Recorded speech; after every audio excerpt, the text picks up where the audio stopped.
Check, check.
We've lined up the top stars from Hollywood and from all over the world to entertain you on a giant screen with a few colorful motion pictures you've been hearing about and reading It's about. showtime, folks.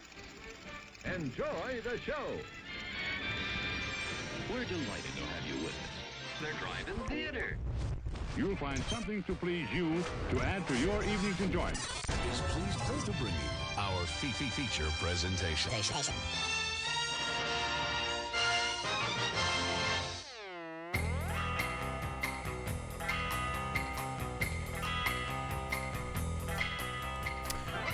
What up, what it do, everybody? What's going on? It is Monday night. It is, what is this, June? It's June 3rd?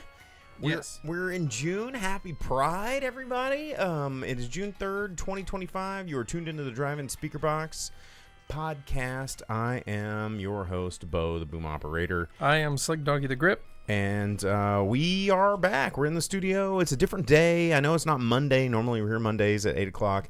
But it's Tuesday at 8:30.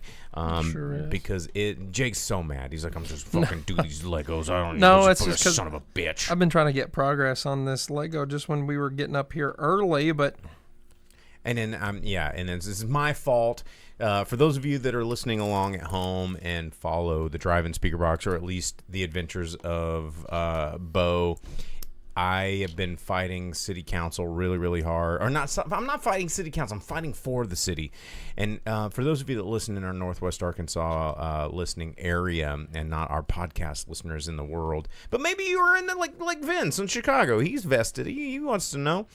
We're standing in front of billion-dollar developers, and we're winning. Like, what the hell? And it's crazy. And we're making progress. We're fighting a good fight. We're stopping these billion-dollar developers dead in their tracks. Time and time again. Our city is getting sued, which is going to be crazy, so we're having to develop a case to protect our city from getting sued from these billion-dollar out-of-state developers. It is a whole thing, baby. But I am got to shift gears while Jake puts his Legos away. Shifting gears. Yeah, dude. Tiger's blood in here. I'm having a red stripe in celebration. I do need to adjust the camera because Jake's face is in the chat just a little bit more than I like it to be. But yeah, I don't. The microphone will only stretch so far, but I can get up there and I can do some maneuvering. But we're here to talk about movies. That's what we do. We're here, and it's another Monday. We're gonna talk about. We went and saw Karate Kid Legends this past week. We both did. We both checked it out, and We're going to talk to you about that. We're going to give you the box office report from the last week. We're going to talk about news that has happened. We're going to give you a look into what movies are coming out this week in theaters.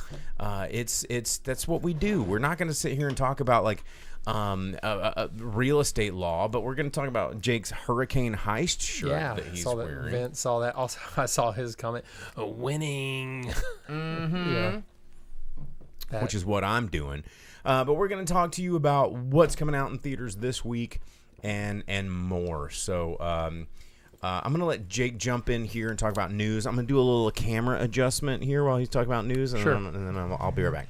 Well, I will open up with the sad news here, which is that on Sunday, on the heels of the announcement of the King of the Hill reboot continuation, one of the voice actors was murdered. Yeah, that was like mega sad. Yeah, like, Jonathan Joss, the voice of John Redcorn, was killed by his neighbor or something on Sunday. Crazy. That's terrible. Yeah, so he had done quite a bit of acting and voice acting.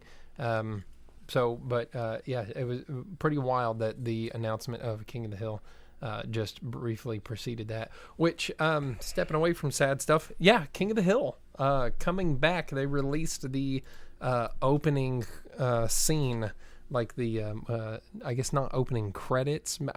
Opening credits, like the little video vignette thing, the introduction, the show intro. They released it for the reboot. Have you seen that? I have not yet. It has it shows like Bobby going off to school. I guess he went to culinary school based on the synopsis. God damn it, Bobby. It shows him going off, and then everyone kind of living their lives, and then Hank and Peggy move away, and a new person steps in and tries to be part of the gang with Dale and Boomhauer and them, and then they all move back. They all making a chef and cooking food, dog, you know. Yeah, something like that. But then, the Hills move back, and so there's a tall, grown-up Bobby, which Bobby, I don't know how he can be entertaining if he's an adult. Well, like, what kind of adult would Bobby turn into? I think he'd be very progressive, very, liberal-minded. Like, I mean, if he's going to be a chef, obviously he's working in the service industry, which is, liberal enough as it is. I feel like Bobby lived some lives, man. Like he Hank moved away to sell propane in Saudi Arabia or something. So yeah, that's interesting. I didn't see that coming. So we got that on the horizon. Did you hear? I mean, it's sad news, but not like tragic news. But one of the signature props from Back to the Future is missing, and there is a huge global hunt for it. What prop? The Johnny B. Good guitar that he plays at the Under the Sea dance. It has gone missing. There was supposed to be like an auction and blah, blah, blah, and these things were being transported, but it is gone, and no one knows where it's at. And have they checked 1954? I don't know if they have activated the flux capacitor to see if that is something that they can turn up, but I thought that was funny news. And also the trailer for the new Guillermo del Toro Frankenstein. Yeah, that's the rest of the news here is nothing but trailers, primarily because it was Amazon or Netflix's Ta-Dum event. That's what they call it. They call it Ta-Dum. Because of their noise. Too dumb? Yeah, too dumb. Yeah. There was plenty of jokes I was thinking about making for that. But yeah, the Frankenstein trailer is out, or teaser they call it. But it's then Wake Up Dead Man, but we'll talk about that in a minute. 2.5 minute long teaser.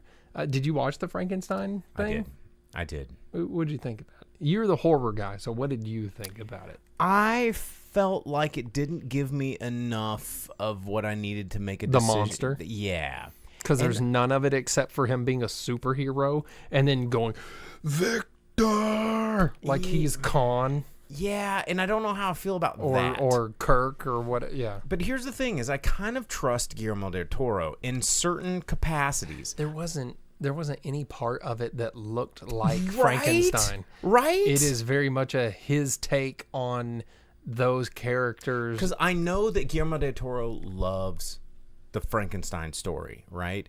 And I feel, because he also did Shape of Water and he did the original Hellboy, and I'm wondering if this trailer is marketed to the people that they know they need to sell it to, but the movie that comes out that follows will be the one that we all want. Who are they trying to sell it to? Because, I mean... Netflix! People that are like monsters and superheroes, dude. Hell yeah, I mean, because I would think that you you saw would... I, Frankenstein. That movie I was did. a pile of shit. This trailer looks worse. I know, but I feel like they're going to try and sell it to the I, Frankenstein crowd. But maybe, just maybe, that the modern Prometheus will find its way through Guillermo del Toro's hands. I've seen so many Frankenstein things. I've seen multiples of the classic Frankensteins in its iterations. Yeah. I've seen Young Frankenstein and Tarzan Frankenstein in Van Helsing. And then what else we got? We got the I, Frankenstein. I, Frankenstein. And then the one with old Daniel Radcliffe as old Swiss dude. Army Man? No. It was the one. It was Professor X and Harry Oh, Potter. Yeah, I thought that was just like called Frankenstein. Or No, that was called, like it's- Victor It's Frankenstein. called like, yeah. But that one was pretty good. I actually liked that one a lot. Yeah. That one's So pretty- that was yeah, pretty good. Frankenweenie and Frankenhooker and who knows. But this All one the was Frankens. This one seems the least Frankenstein of them all. Yeah, I don't know. I don't know how I feel about it. It was definitely not what I was expecting at all. I wasn't expecting like Frankenstein or the monster in his cloak and being like super fast. Like, you know, it's like, where did this Marvel character come from? But yeah, the thing you were talking about, Knives Out 3, Wake Up Dead Man. Dead Man. I'm Benoit Blanc. I'm just a stupid idiot Southerner that's gonna figure all this out. He's got like the white suit Southern Georgia lawyer sort of mentality. Yeah. And he's the world's greatest detective, which this is all just Agatha Christie, like, you know, slash fiction, right? Well, and like he said in Glass Onion, it's just so stupid. Or he Because goes, it it's is. so dumb. And- It's dumb, and they're like, but pretty good. And he goes, no, it's just dumb. It's just dumb. And Ryan Johnson, say what you will about this guy. I once upon a time really liked Ryan Johnson because he has done some good films. But Knives Out is just bad versions of great Agatha Christie novels, right? Because I feel like the Kenneth Branagh Agatha Christie. Let's just make more of those. Those are fantastic.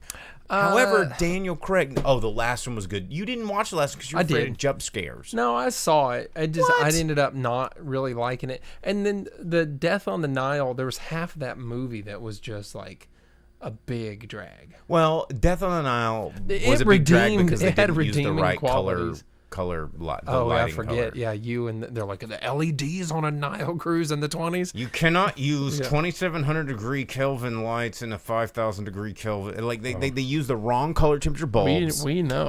They were daylight when they should have been warm white, and everything was fucking lit incorrectly, and it drove me nuts. But Vince over on Twitch says, I feel like I'm the only one that thought that the first Knives Out was fine. The second was a predictable yawn. I agree. Glass Onion was fun, but it was a predictable yawn. Sure. Well, and his character even stood in and said as much and everything. I did not mind Glass Onion. It was fun. It was exactly what you were expecting it to be, but it was still fun. Yeah. You know. And this one has a little bit more of a horror element to it, which Mm-hmm. I think is going to be fine and fun. But I would rather see more just Agatha Christie adaptations. Like, Well, give me more Kenneth Branagh. Hercule Poirot Yeah. is, I think, a little cooler than. I like Daniel Craig's Benoit Blanc, though. I like him just fine. Actually, yesterday I wore this shirt because I thought we were doing the show, and I ended up in public in this shirt, and people were asking me about Hurricane Heist, and I told them the whole joke. Show yourselves. The running joke, yeah, the show yourselves on the back, and how the whole thing is that everyone had just such terrible Southern accents except for the Australian guy. who had the best Southern accent. Right, and that's Ryan kind of- Quanten. that's kind of like the Knives Out thing, because someone brought up Logan Lucky, and I was like, well, Daniel Craig had the best Southern accent in that movie, and then now he's taken it a step too far with the Benoit Blanc thing, being Foghorn Leghorn instead. The Detective Leghorn. Yeah. Well, and in addition, that movie's coming out in December. They gave its release yeah. date. What is it? 12/12 or 12/13. Anyhow, mid-December this year is when that's coming out. Also coming to Netflix in the Tadum that we got a Happy Gilmore 2 trailer. Yep. Like a full trailer for it, which includes a look at a whole bunch of different wrestlers. Becky Lynch is in it. What's his name? MJF or whatever dude from AEW is in that. It has so many different celebrities and sports stars, and just the whole trailer was a like a just a who's who list of sports stars and celebrities, and then nepotism with MJF, with Adam Sandler's family being put in all of the biggest roles that aren't him or a Modern Family lady reprising their roles. So Happy Gilmore 2, that trailer's there. You can watch it and figure out what you think about it. We also got more trailers for Tornado, which is like a samurai western something. Looks like a mess. I don't know what to think about that one either. And then stepping away from Netflix but still streaming, Amazon. The Accountant 2 is coming. That's hitting streaming this Thursday. Mm-hmm. Yep. So I'll be able to finally see it. For all of us that did not get to see it in the theater, you can watch it at home in 2 days. So, and within 48 hours, you can be sitting at home watching The Accountant 2, which is probably something I will be doing in the very near future. The same. Well, do we want to... Last bit of news. Something I found while I was waiting on us to start the show today. Heavy metal comic? For all of us that forgot about the Kickstarter, bam! It has hit the shelves. Wait, did you know that That's so weird. Because you know the French version of that's called Metal Hurlant? I got the Kickstarter edition of that. It's at home. Oh, really? I didn't, yeah. But I forgot about the Kickstarter, but this is on the shelves. And it has several things from the movies. It has the Lochnar and its journey along with the bomber pilots and the zombies and stuff from the Heavy Metal movie. It has the spaceman in his Corvette riding down with the briefcase that contained the Lochnar. It has Tarna, the last of the Terrakians from the movie, in more than one comic and stuff like that. So lots of the movie crossing over into this in its little comics compilation. It's like 200 some odd pages. Yeah, it's thick. I felt really gross paying $15 for a magazine. Oh, it's a lot less than I paid for my copy of Metal Hurlant. Yeah, but it is like 230 pages of heavy metal. And Frank Frazetta, front row center on the cover. Frank Frazetta featured as the first name at the top, but all that is comic. So the cover, one, so. the Metal Hurlant, I think the front row cover is Mobius. So Vince on Twitch asks about The Accountant and how did that do in the theater. So the original Accountant had a domestic gross of $86 million and a worldwide gross of $155. The Accountant 2 had a domestic gross of $65 million with a worldwide gross of $101. So it did not do as well as its original, but I also wouldn't call that a failure. So well, but it kind of came out of nowhere for a sequel 10 years after the fact. I think they were hoping for a lot more of a legacy fandom, but I feel like it did a little worse than the original, but the return on investment I feel like was still a payoff. So there you go. I don't know that movie has seen enough cable airtime for people to really be like, you know what? Yeah, I want to see that sequel. To build that up of like being like, I've caught it on TV a couple times, and that movie is badass. I definitely got to go see the next one. But you know what? It is good. It is badass, and I do want to see the second one. Word. Well, let's talk about releases coming out in theaters this week, because we got a movie to review, we got things to do, we got Legos to build. Clearly, we got chamoy beers to drink. We got things to celebrate. But movies coming out in this theater, in these theaters this weekend, we got 3 big ones. Not even going to really mention. Well, I don't know. Maybe The Ritual needs to be mentioned, because and honestly, there's a handful here. There's a Nick Kroll movie. There's an Al Pacino movie. There's a lot of little movies that are coming out. But the big boys. Let's talk about the big boys. There is a Wes Anderson movie hitting theaters this weekend. We've got The Phoenician Scheme, Benicio del Toro, obviously, Michael Cera. This is just it's Wes Anderson. Everybody's in it.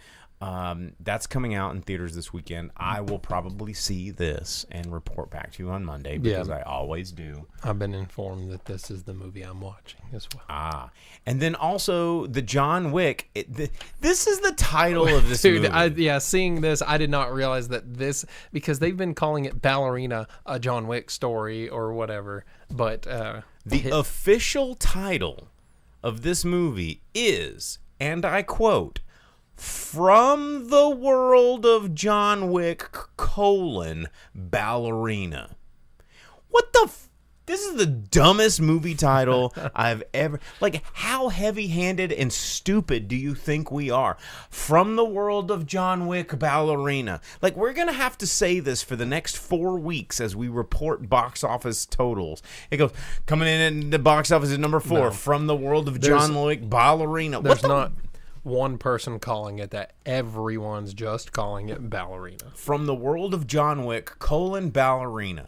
Like, this alone makes me hate this movie. Like, I think Ana de Armas is so hot, and I'm like super into it, and I've got a crush on Ana de Armas. I want to see Ian McShane. I want to see Keanu Reeves. I want to see Lance Reddick in his final role ever. R.I.P. Lance Reddick. I want to see Angelica Houston. I want to see... Wait, Lance Reddick is in Ballerina? Yeah. I thought his last role was the last John Wick. No, I think that he has...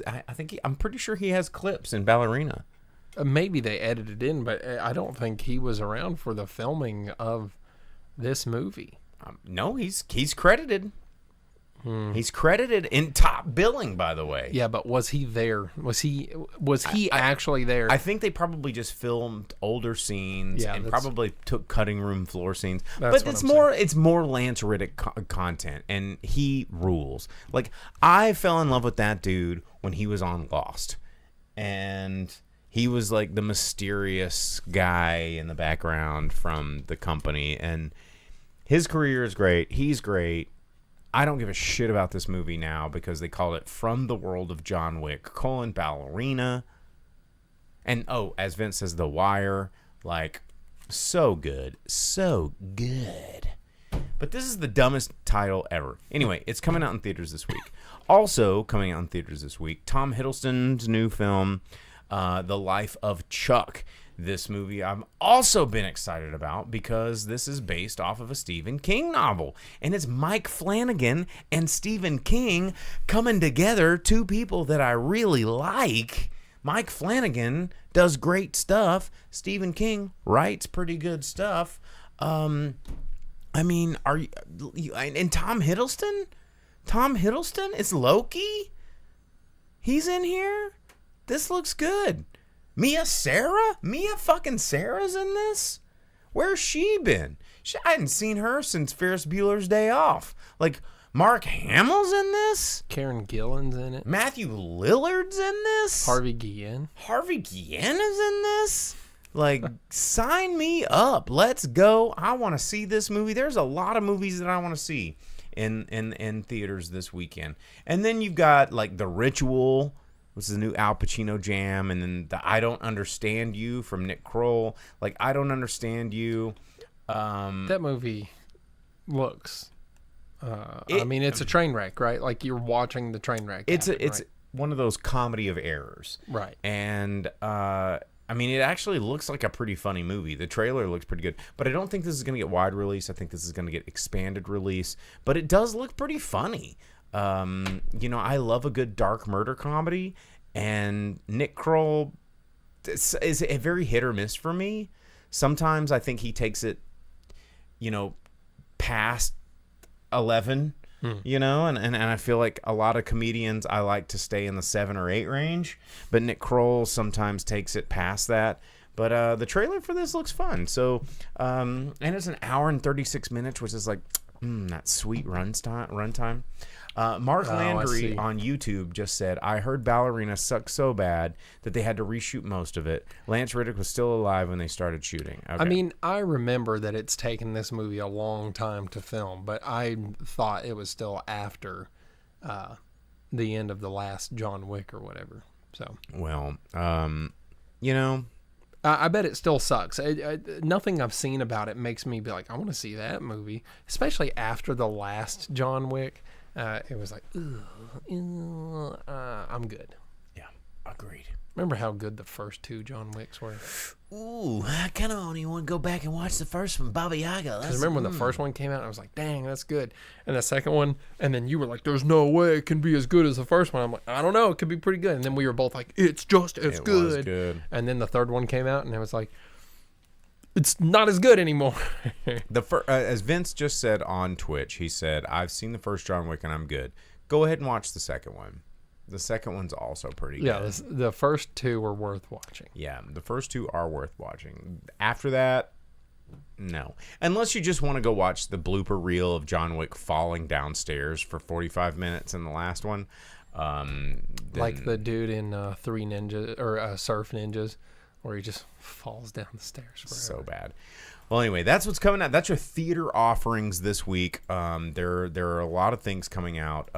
You know, we have an interesting box office right now. If you wanted to go see movies like Thunderbolt or Friendship or The Accountant or Minecraft, go now, because those are going to get booted out as we make way for some of these new movies. So there you have that. So now let's adjust and talk about Karate Kid. Do you have notes? Yeah. Look at these notes. Look at this man's paper. It's not a lot of notes.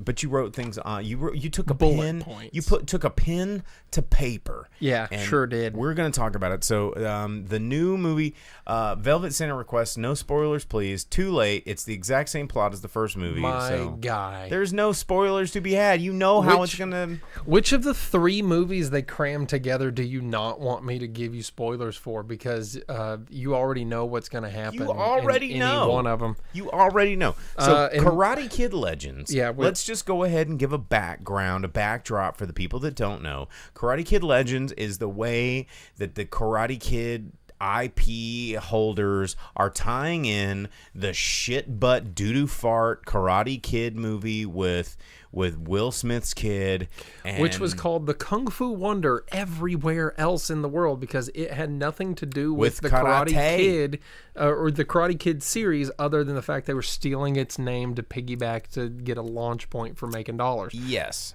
But they reprise the role of Jackie Chan. They're trying to figure out how can we roll in Jackie Chan's Mr. Han character with the success of Cobra Kai and the resurrection of the Karate Kid franchise to make one more cash grab that should have been a Netflix movie. This ain't even good enough for Netflix. So, as I said a little earlier, it's more than one movie crammed into a movie, and I don't know that they knew what they wanted to do or how to end any of it, so they just threw it all together. And it feels like AI wrote this movie, and somebody just spit shined it with some poop to try and hide the edges of the AI, and it did not work at all. Can I give me a minute to compliment this movie for a minute? Because there is a few things that I can't Where compliment. did you find some compliments? Give me a second to compliment this movie, because Velvet Santa says, "Is it Quibi worthy?" Let me say that Ben Wang is one to watch. Can I get the up and comer emoji? Ben Wang carried this movie on his very underprepared and very like young, inexperienced shoulders. Like, he was charming. He carried a character that was paper fucking thin and had no development whatsoever. I was about to say, he was not a likable character. No, but he carried the movie for the most Really, part. because I feel like Ming-Na Wen and Well, Joshua Ming-Na Wen- Jackson no. jumping between the two of them helped carry So this Ming-Na movie. Wen was so fucking wasted because Ming-Na Wen rules. And all they did, they just made her so fucking mean. But And pointless. yeah, pointless. But while she was there, she was the best one on screen. Oh, always. Like, because Ming-Na Wen rules. And Yeah, fucking Mulan, dude. yeah, she is the best. But I will say that Ben Wang, considering his age, considering his inexperience in the industry, because Ming-Na Wen, Ralph Macchio, Jackie Chan, like all and all of these guys have had experience in the industry. Ben Wang is a young actor, and He's 25 or 26. All of the people that played 15-year-olds in this movie were in their mid-20s. which was also stupid. And they took the exact same concept of the very first premise of the very first Karate Kid movie, repackaged it, had a love interest, had her like ex-girlfriend of Johnny. She who, was so stale and dumb and overacted it. It was... This whole movie felt like an unfinished CW episode, and her overacting did it no favors. and the bad guy from the other dojo that like oh my god, dude, that guy was such he a... sucked, and his sensei sucked, who they tried to make O'Shea, he's just a mafia Irish guy. mafia guy, I guess, with a What was the point of him even being there? none of it was, and then the whole storyline with the boxing thing. That's what I'm saying. It's three different movies because it starts out as like the fish out of water thing, but then it's like he's going to train someone how to do kung fu, which he doesn't do. which he doesn't do. And then it's like, oh, well, skip that. Now we're going to have like this story of like he's going to try and win the favor of this girl after her dad's beaten half to death. Skip that. Now it's tournament time with big graphics, big rainbow beer commercial graphics. it turned into Capri Sun. No. I was gonna say what's the movie with Michael Cera where he fights all the Scott ex-boyfriends? Pilgrim. It turned into Scott It Pilgrim was. at the end. +2 × 2 +1 knockout. It was like, what happened? And there was such a wasted, there was this wafer thin plot device that they tried to marry Jackie Chan's character with Ralph Macchio's character in a vignette, an animated vignette, no less, which means they didn't have any cast that was willing to do it, to figure out how Mr. Miyagi, and I will give him a little tiny bit of credit if this had been just another episode of, this needed to be half of a season of Cobra Kai. Not even half. No. It could have been 3 episodes of Cobra Kai where Jackie Chan comes in and goes, oh, yeah, I'm Mr. Han. You remember me from this movie that failed. Just like they did with some of the other characters. And they're like, oh, yeah, we're acknowledging that it exists. Ha ha. Maybe. I was friends with Miyagi-Do Karate. Maybe I didn't know Sensei Miyagi, but his sensei, daddy, granddaddy came to China, and somehow we're linked-ish. We acknowledge it. The end. 3 episodes over. Maybe if they would have used the writers of Cobra Kai to help make it work. Which, did you stay for the after credits? Yeah, I leaned to my girlfriend and said, This is the best part of the I movie. said, this is the only good part of this movie. And it was. When they got Johnny back in, that was the best part of the whole movie. Johnny drinking a Coors at the very end of the movie for 30 seconds was the only part worth watching. And that pissed me off because it illustrated 2 things. Number 1, that they knew that they should have done that from the start. And number 2, why did they spend an hour and 45 minutes waiting for us to get to that point? Well, and every part of this movie was not cohesive. It didn't really work well together. It jumped between too many characters and storylines that ended up not really mattering. And the main character is such an unlikable kid. And I didn't think he was unlikable. really, I mean, so they did somehow. he shows up, he acts like a shithead. No, he doesn't. I like. Oh, he he was sure- stuffed crust. I thought And the that was- whole nickname thing, the I nickname in the liked- tournament, I liked stuffed crust. Freddie Marshmallow punched Juicy Duker. And I thought stuffed crust was a cute. I thought it was cute. Okay, I thought it was God. cute. I thought it was cute. giving him that name in the tournament for one round. Why? I thought it was cute because it was like it was cute. You know, he was stuffed crust. It was a nod to the girlfriend. It was an Elizabeth Shue callback. But that was my problem with this movie: is all of it was a callback to the first movie. Everything was a callback to the first movie, but done very poorly. and here's another compliment that I will give the movie is this movie realistically showed that Ralph Macchio does give a shit about karate. And having him, there was a couple of brief scenes with him and Jackie Chan sparring back and forth. Obviously, Jackie Chan will out martial arts Ralph Macchio for all time. But it did show that Ralph Macchio, in his real personal life, gives a shit about martial arts. It should not have waited more than half the runtime to bring the two of them in. Agreed. Because the interaction between the two of them was something that could have saved the movie, perhaps, because them torturing him in their training. In the montage taking every bit of 45 seconds, day 1, day 2, day 3, day 4, day 5, day 6, day 7. Yeah. That was real time in the movie. I did not speed it up. That was it. authentic It was real like time in the movie. 5 minutes of runtime. Yeah, they go, he needs to train for a week. And then you're like, okay, day 1, cool, we'll see something. And then it goes day 2, and you're like, what? And it goes 3, 4, 5. Like, you could count there faster than it'd take you longer to count there than what it ran through it. Yeah, you could have gone to the bathroom and missed it. Exactly, yeah. And it was missed opportunity after missed opportunity, and they focused on all of the wrong things, and no part of it was like you didn't have characters like Johnny Lawrence or the Cobra Kai dojo dude. What's his name? O'Shea. No. Cobra Kai. Oh. Not whatever this bullshit dojo that we don't even know the name of. What, like... It didn't have a name. It had a name because he was walked like by and he Punch- looked at Punch it. Guys. Yeah, it was. Yeah, it was called something very stupid. But you didn't have like Cobra Kai. You didn't have Strike First, Strike Hard, Strike. Oh, what to did murder. Johnny say when he was trying to turn it into a pizza Miyagi place? dough. No, Miyagi dough, and then he goes slice hard, slice fast. Yeah, And yeah. it's like That's what I'm I was saying. like, oh my god, that was the best. Johnny was the only good part of the movie. And it was in the after credits. Yeah. No, it was so fucking thin. And, you know, in Cobra Kai, where they brought back Terry Silver, which was kind of a stretch, but they wrote it in because they had enough episodes to do it. It made Karate Kid 3 better. Like Cobra It Kai did. made Karate Kid 3 better.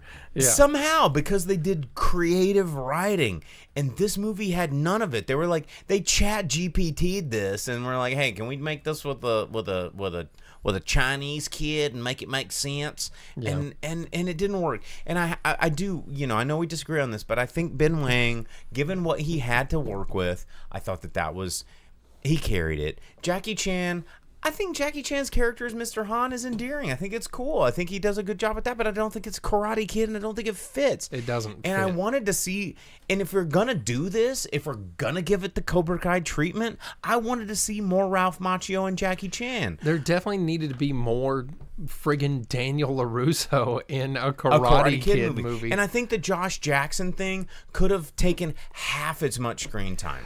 It either needed to be more of the focus of the movie or not there at all. Yeah, it was just a touch. The link between him and the O'Shea character was not necessary at all. That's what I'm saying. No. I'm somebody asked AI to write this movie, and it had maybe one proofread session, and it was thrown on camera, and it does not work that And way. also, the replicant Johnny Lawrence, Connor or whatever the fuck, he was so stale. He was evil to be evil. And the whole reason that Cobra Kai works is because Johnny, in retrospect, has some sympathetic qualities, and really Daniel came in and ruffled Johnny's feathers, and even after, and the whole like sweep the leg. The reason that we remember the sweep the leg Johnny is because that was the first moment that Johnny Lawrence was like, I don't think that's a good move. He had redeemable qualities, yeah. Whereas Connor was pure evil. He's just a bad guy. And then he attacked him from behind, but yet Li Fong was still like, we can be friends. It's like, I know you just tried to punch me in the back of my skull and you busted my eyeball within 2 seconds of ever meeting each other, but we can be friends. And also your sensei is a mobster and is extorting people for money from a pizza place. Like, how how in the fuck was their pizza place all of a sudden the most popular pizza restaurant because karate, New York, Jesus, because the 5 boroughs tournament, it follows the same logic of like, why is our life so governed by karate? But the you know, going back to the mob guy, and you remember Rambo? Yes. I think it was just the Rambo, not John Rambo, but Rambo, where they tried to make the bad guy so bad that it was like comedically bad. That it's like, not only is a dictator, but not only is he a rapist, but he's also a child rapist and like a kid murderer, baby fetus eater or something. It was like it's like so bad that you're like, yeah, we want to see this guy murdered forever. And then he gets trachea ripped. Totally ripped out. But then they try to like make this other dojo that they didn't give any context for at all. They're like, yeah, they're the baddest guys. Also, the owner's a mob guy, probably, maybe, and is extorting this guy.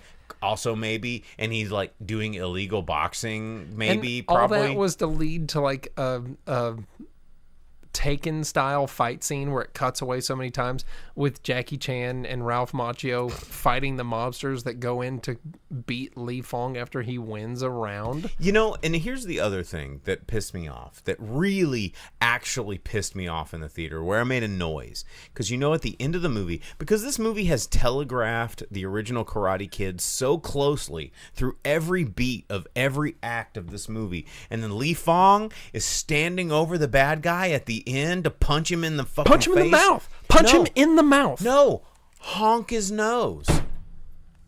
Why didn't he honk his nose? That was the move. That's what they set it all up. They everything was set to that moment to go honk, like he did with John Kreese at the end. He's like, punch windows. Oh my gosh, you're so bad. But you know what I'm going to do? Miyagi-Do. I'm going to honk your beak. Beep. And he didn't do it, and he just punches the mat. And I'm like, you lost every bit of momentum of that moment. I've been sick if he to honk the beak. Flipped that kid off the helicopter pad into the oblivion of the city below. Fighting on a rooftop, a windy ass rooftop, like fucking Die Hard. They're just gonna throw themselves off of Yakatomi Plaza, and then, you know, they're gonna fall, and then it's gonna be Christmas. Yeah. This movie was whack. This movie was poop. This movie could have not been poop. It could have been an appropriate digestive scenario if they had made it 3 episodes of Cobra Kai. Velvet Santa says, is it worth a watch on Netflix? I don't think it is. I'm going to disagree. I'll say yes. That's where my vote's going to go. I will say that Jackie Chan is fun. I feel like the first 10 minutes so that you can see Jackie Chan and Ming-Na Wen, and then if you skip the movie, which you will know exactly what happens, and you get to the end with Johnny Lawrence, then yeah, sure, watch it on Netflix where you can fast forward through the movie. If you watch the opening and the ending, you're fine. I'll say if you're bored and you're cooking dinner and you just got done watching Cobra Kai, then you're not gonna. Sadie Stanley will use her overacting to be nails on the chalkboard of your mind while you're not watching the TV. Sadie Stanley was pretty rough in this movie, but it's an hour and 30 minutes that I've spent in worse ways. Yeah, but her whole character is that she's 15 and all she does is talk about sucking off this dude And she's like, you remember how you just make mistakes of like sucking this dude, but then you keep sucking this dude?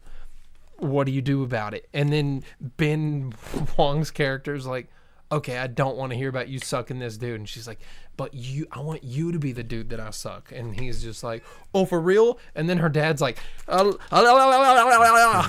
it's garbage. I don't know, and that's not a thing that I'm making up or really something not. that I'm like he's not, guys. like blowing out of proportion. That's exactly what Also, happens. can we talk about the jump in time from where like Jackie Chan goes from New York to LA back to New York, like, and it's like, hang on, I gotta go visit a friend. All of a sudden 12 he's in minutes LA later. and he goes, all right, I'll see you back in New York in like 30 seconds. Oh, he yeah. goes to LA to New York to LA. why does the cab leave even? Because it drops him off. You watch their interaction in real time, and then he backs out of Miyagi-Do into the cab and leaves. Into New York. Like, it's so weird. It's so weird because it's an hour and a half of runtime and they waste so much runtime on Josh Jackson. So much. Yeah, but dude, Mighty Ducks though. But I mean, Mighty Ducks though, but that could have been a whole different movie. It was a whole different movie. That's what I'm saying. And Because nothing was wrong with Josh Jackson. I think that Josh Jackson held his character and performed his character to the best that's of his what ability. I'm saying. Right? Him and Ming Na Wen were the two best ones on screen. But that story did not belong in this story. No, it didn't. It was so frustrating to watch. It was there so that the girl could be mad at the boy for no explicable reason. And then sucking off the bad guy Karate Kid boy. Yeah. Like, Jeez. there was so much weird conflict between them. Oh my gosh, my dad's going into the hospital. We need you there, even though you're not a medical professional and there's nothing you can do. Or a member of this family. Yeah, and now I'm mad at you because you didn't follow us into the ER Because you have room. trauma of your brother dying. And then he's like, okay, well, I'll make it up to you. She's like, cool. Well, let's go to this like thing. And he goes, is it chill if I bring my pet nerd? And she's like, yeah, dude, for sure. Let's all party and have a good time. And then he shows up and she's just like hanging out with the fucking mean boy. She's like, I'll see you at the carnival. Laughing and tickling him and having a good time. And then he's like, I saw you laughing and tickling him. And she's like, what you saw was me actually not doing that. And he goes, oh, for real? And she goes, yeah, because actually that didn't happen. And she just gaslights him into him liking her again. Terrible movie. Bad messages. So Vince just said on Twitch, he goes, oh, I didn't know that Josh Jackson was in it. I like him. He's a main character. He is a formidable main character. He is the plot line. Josh Jackson is the fucking plot line of this movie. It's true. The entire movie revolves around him. This movie is a boxing movie with a karate tournament at the end somehow. I don't know how. It takes 7 days to learn how to do karate, and then he does 0 karate. Yeah. Yeah. Yeah. It's like I want a kung fu child to teach a boxer how to win a boxing tournament, but then the kung fu child has to win a karate tournament at the end of the movie. Like, what? Yeah. And the boxer begged to learn kung fu and then didn't. And now the kid has to beg to learn karate. And the kung fu kid tries to learn karate but doesn't. And what's crazy and is still like wins. How bad at fighting he is until the plot's like, but what if he was good at fighting this time? And you're like, oh, because they're like, what if he fights 3 guys with weapons in an alleyway? Well, he's gonna win. What if he fights one butthole kid on a rooftop in an open with an earring? playground? And they're like, clearly he's getting his He's ass, gonna get his ass just kicked. whooped to death. He's 3 just gonna, grown ass adults with weapons in a street. Got him. No problem, dude. Jackie Chan skills cranked to 11, We got hanging him. off of fire escapes, Like, spinning, doing the moves. ultimate martial artist. And they're like, but what if one kid high has school an dickhead attitude? Yeah, and that's sucking off his girlfriend, and they're like, no, can't beat him, no way, not in a points match that we just got a referee. Yeah. No, not even fathomable. yeah, what was the point of the referee? Hey, you can't do that illegal move. And the kid goes, oh, get off me, Hey, referee. but jacket on, jacket off. Yeah, stupid. But hey, if you've got an hour and a half to kill on Netflix, Velvet Santa, I will still say watch it. I will not say buy a ticket to this and see it in a theater. I will say it's an hour and a half you can kill on Netflix. If you're into Hour and a half, you'll never get back. you won't get it back. But I thought Ben Wong's performance was good. I like Jackie Chan. Ming-Na Wen's great. Josh Jackson is great. Ralph Macchio is I'll Daniel tell you LaRusso. who's really good. The little girl at the kung fu school at the beginning of the movie. Oh, she was the best. The one that they sent out to be the distraction. Yeah, she was the coolest. Because Jackie Chan's like, hey, go tell Mulan Go to stall for yeah. time. And she's like, welcome to the dojo. And that was something I did like, that they spoke in what was that, Mandarin, I think? I think it was Mandarin. It was Chinese. It was one of the Chinese dialects.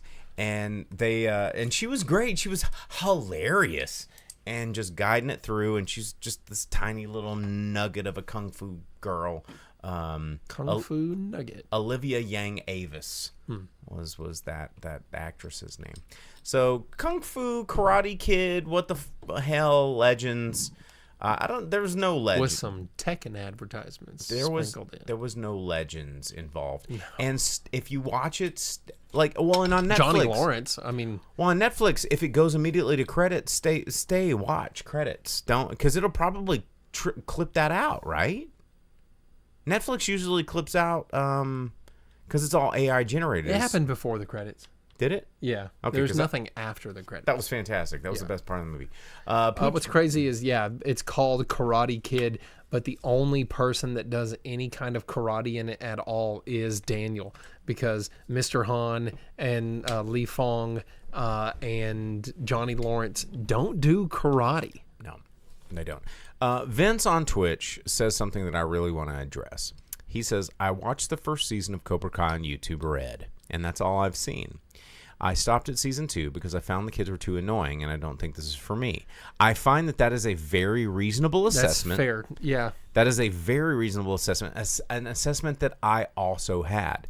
Because right into the beginning of season 2, I was like, I don't want to watch a high school drama bullshit. I don't want to watch more of Hawk and whoever the fuck, and I don't want to watch these kids like kissing on the playground or whatever. And I'm like, this is too teenage. It's not for me. But out of morbid curiosity, I kept going.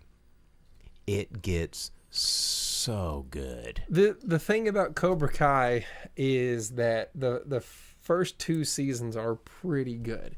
And when it's focusing on Johnny and his life, it's a lot better. When it does the kids, you're right. The kids can be very annoying. But the kids are a tool to get to the story that you want to see. Exactly. And as the show grows into itself and it makes fun of itself in a very serious way, because it takes itself serious when it needs to and it makes fun of itself when it needs to, and it's in on the joke with you that it's dumb. It's not the Disney thing that's like, if we point it out, then you can't. It's very much it's laughing at itself and it's letting you be a part of it. And those kids are a part of the joke at some point, because they're just like, these kids suck. Everyone knows that, right? And they flip-flop and they're back and forth. Why are all these kids having karate battles? Yeah. But once you get Chosen in there, once you get Terry Silver in there, dude, the John Kreese arc is even good. Like, I was surprised because this is Cataract having ass, like coming up in there, like looking like a dead goldfish on screen sometimes. But they somehow stick the landing in a way that is authentically entertaining that I didn't see coming. And because after the first season of Cobra Kai, I was like, what a nostalgia bait cash grab. But as I just decided to stick with it, I'm like, man, whoever wrote this really thought about it. And that's what I was saying. If they had the writers of the show even come close to this movie, it might have been okay at some places. Because the writers of Karate Kid, I don't think Cobra Kai were anywhere close to this production. No, this was definitely... Oh, Velvet Santa says better than X-Men Days of Future Past. I don't want to talk about that movie. Dude, no. That Days of Future Past is better than this movie. And that's a poop movie. I don't know about that, dude. This movie is poop. This movie is, okay, better than Karate Kid 4. Well, yeah, that's why they left that one out of the mix so- with Cobra Kai. They never bring in $1 Million Baby to be a friggin' part of the Cobra Kai family, do they? The next Karate Kid can just suck it. No, everyone's like, no. Except next Karate Kid has the most badass Miyagi stuff Yeah. with the friggin' arrows, because the Buddhist dude's like, eat murder, Miyagi, and he's like, bring it, dude.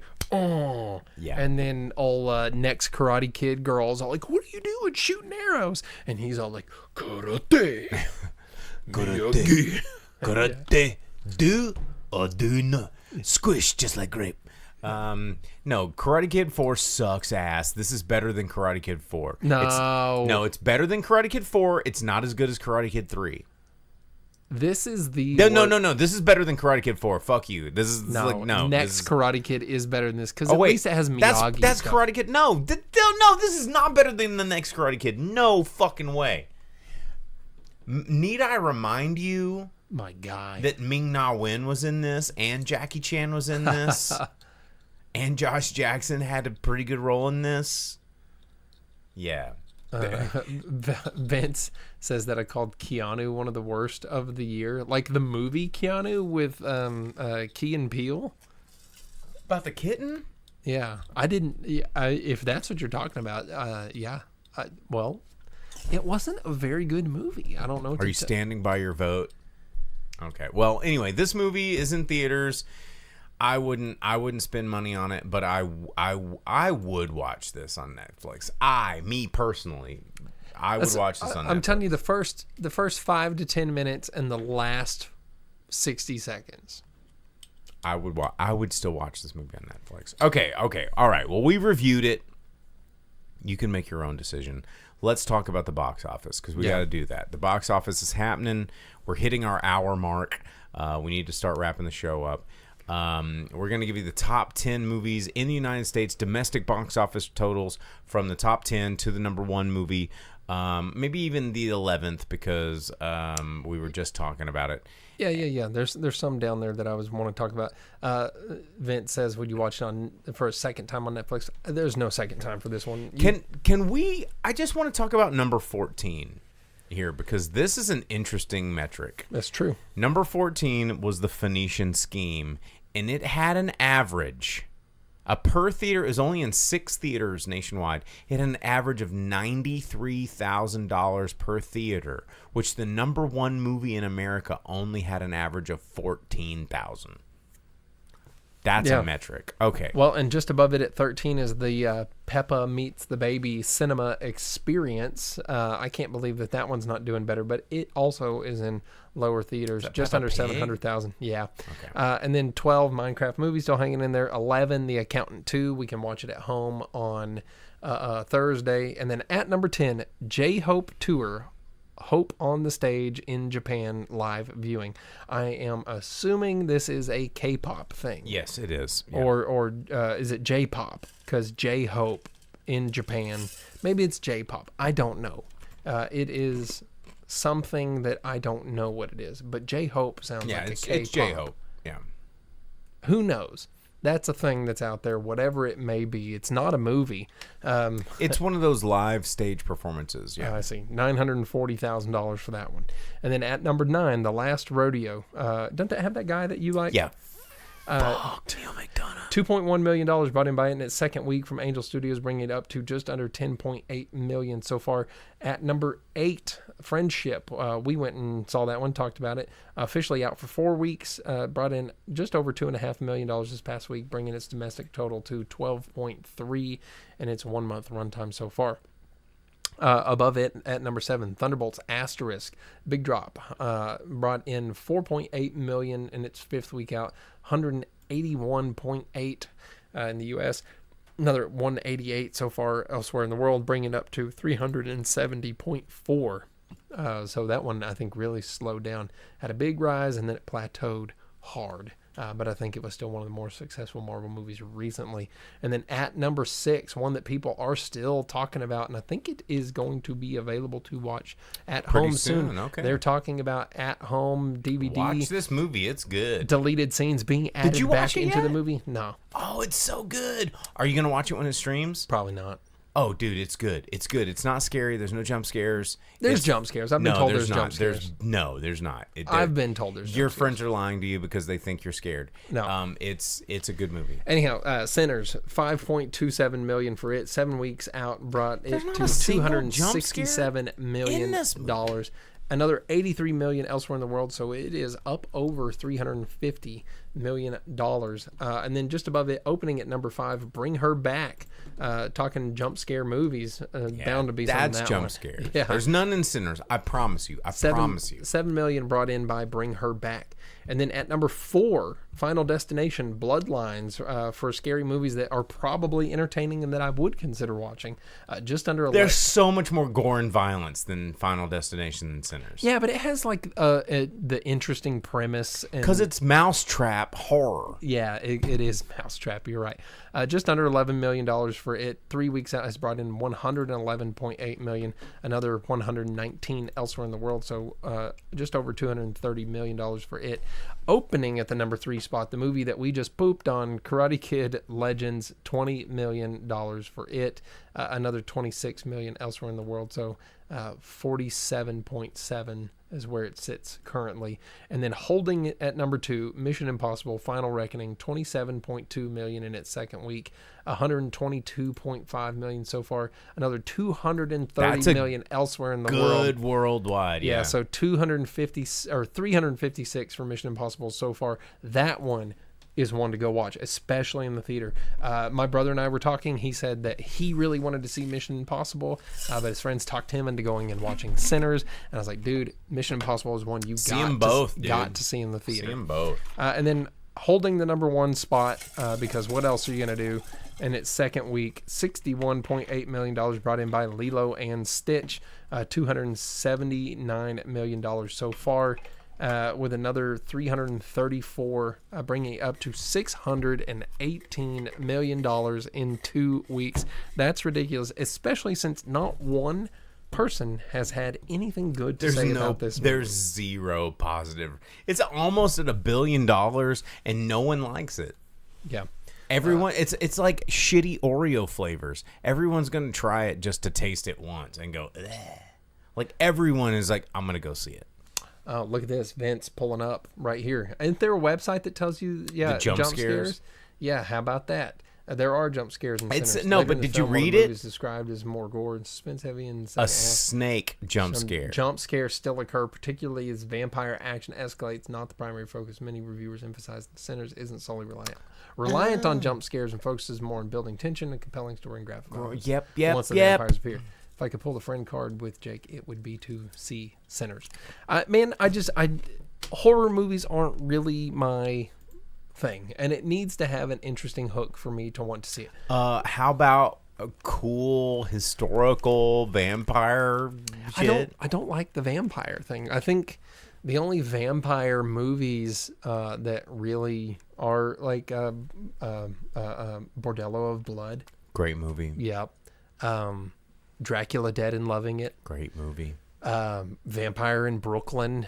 Nut check, or no, dick check. Yeah.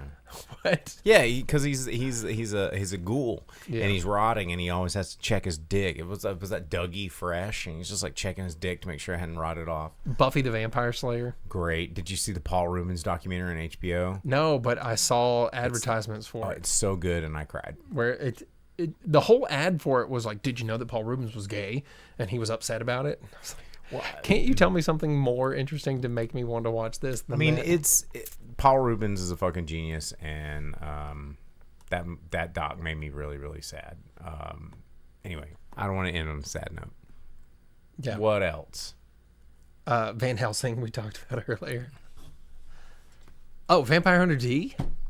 Vampire Hunter D is scarier than Sinners. Really? Yeah, I don't know about that. There's all the monsters and the crazy ghouls outside, and D's just like with his hand and Yeah. all that shit. It's weird. Put my vampire movie recommendations in Discord. I could do that. I could make vampire. What's the one with the neighbor? That's the Fright Fright Night, Fright Night. Part 1 or the remake. Because Fright Night The- 2 sucks. The original. But the original Fright Night's great. And Yeah. then the remake with Anton Yelchin is also great. I've only ever seen the original. That one's good. Oh, because it's Colin Farrell and Anton Yelchin, and it's really good. that's and a- McLovin is the Anton's friend that gets turned, and it's really really good. Well, the original Fright Night's fun.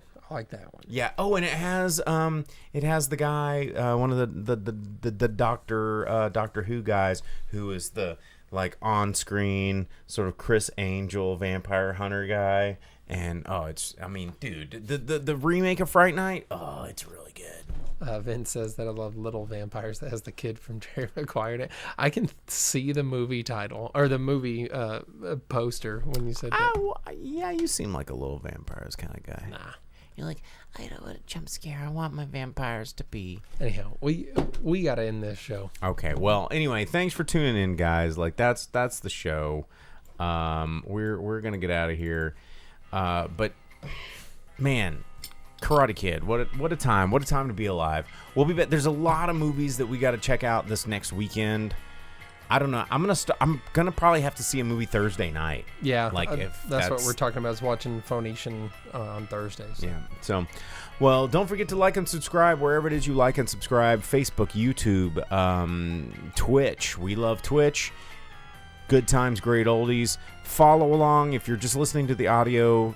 Download this podcast wherever you download podcasts. Just search for the Drive-In Speaker Box Podcast. And you can participate in the conversation anytime over on our Discord.